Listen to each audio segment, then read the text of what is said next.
so much for having me. Thank you so much for the introduction. I want to talk to you about a lot of the failures. The failures for me, because when I moved back to Ethiopia, it wasn't just moving back to Ethiopia. I went to Cameroon when Ethiopia didn't work. I went to Senegal. I went to Gabon. I was just jumping from everywhere. The goal for me was fail cheaply, fail quickly, but at the end of the day, be the entrepreneur that I am. The African story is not just an African opportunity, it's a global opportunity, and it could also be a global crisis.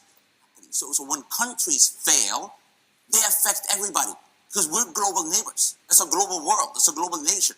So when your neighbor's house is on fire, your house is on fire. So what is happening for Africa?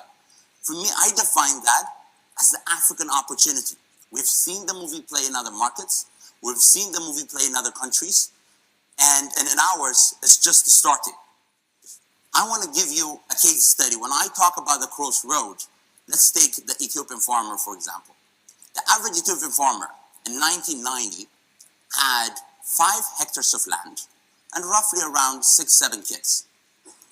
The average Ethiopian farmer right now has less than 1 hectare of land, but 5 kids. So what is going to happen 15 years from now?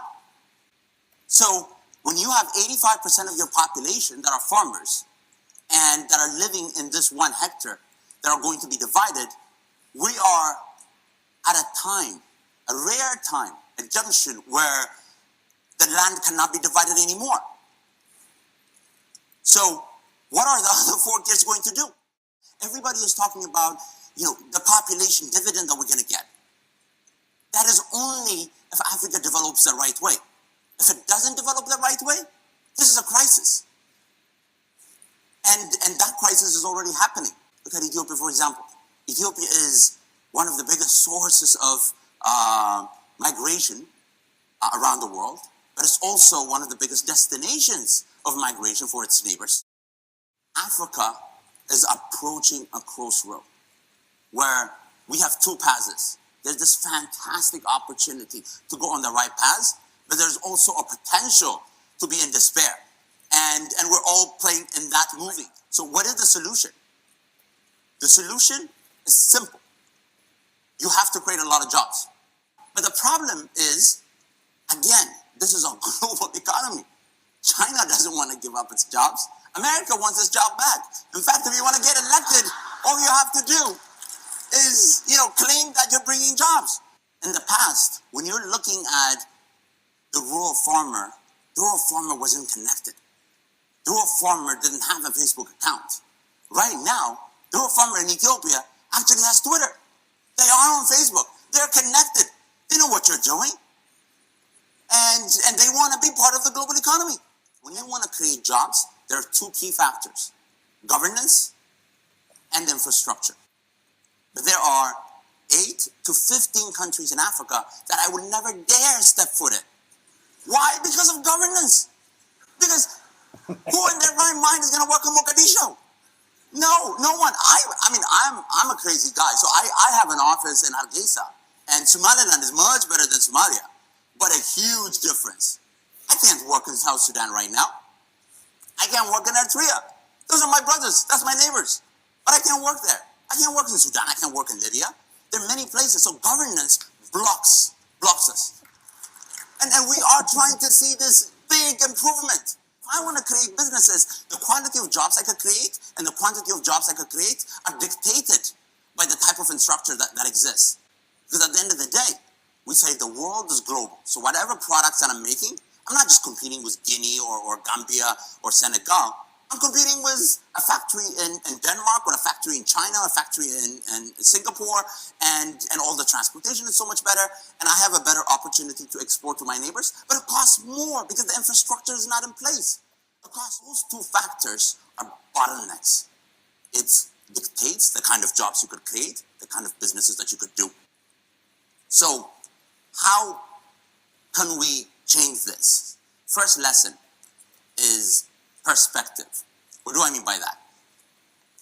So after graduating from Stanford, I went to a VC firm, and I've been working in the VC firm, so I've met a lot of the investors that would have invested around the world.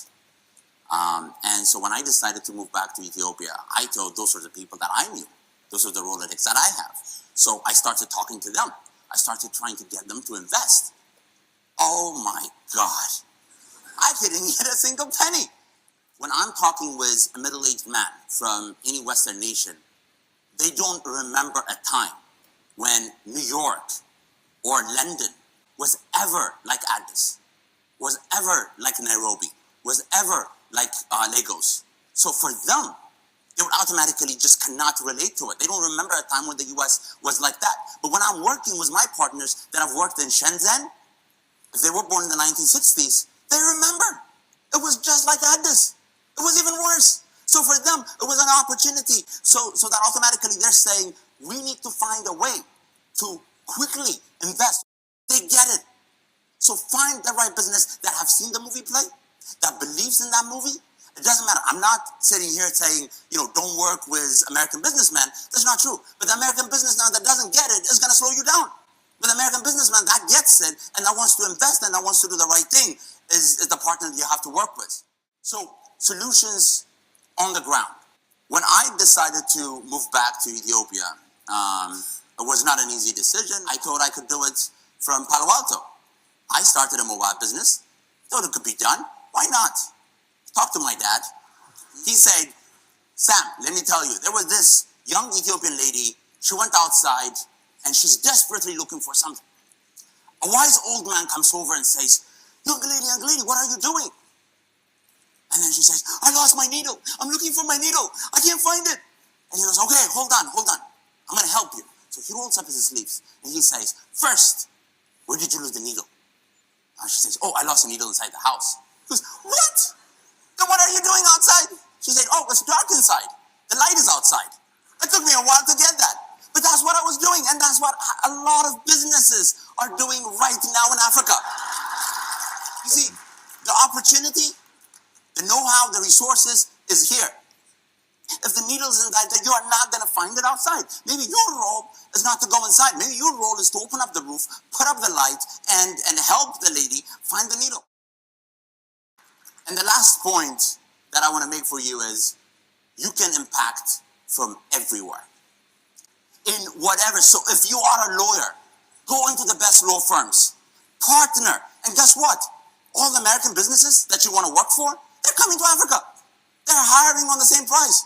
GE has over hundreds of employees all over Africa, and their business is growing. Samsung, his business is growing. Siemens, Vestas, all the major companies have gotten it. And it is time to find a way for all of us to identify how you could be of help and how you could contribute and create that partnership with the team that is on the ground and engage with them. So, in summary, it is an African opportunity. The movie is playing. We have no option but to actually nudge it and force it in the right direction, because the alternative is futile. Nothing is promised. We have to go for it and get it. Thank you so much. I appreciate it.